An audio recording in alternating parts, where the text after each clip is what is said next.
అలాంటి వాడి జోలికి 40 ఏళ్ళు ఎవడు రాలా. వచ్చాడు బచ్చా, చూపిస్తా, వదిలిపెట్టను. ఏంటో ఆయన ప్లేస్ చరిత్రలో చూపించే బాధ్యత నాది.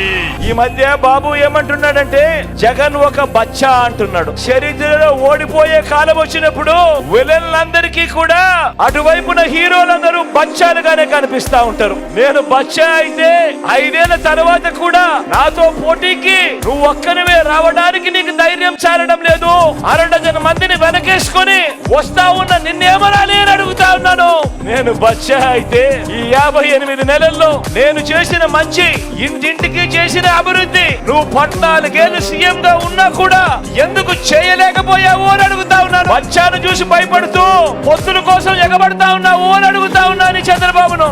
నేను బచ్చా అయితే నా చేతిలో చిత్తుగా ఓడిపోయి కేవలం 23 మంది ఎమ్మెల్యేలను మాత్రమే గెలిపించుకున్న నువ్వు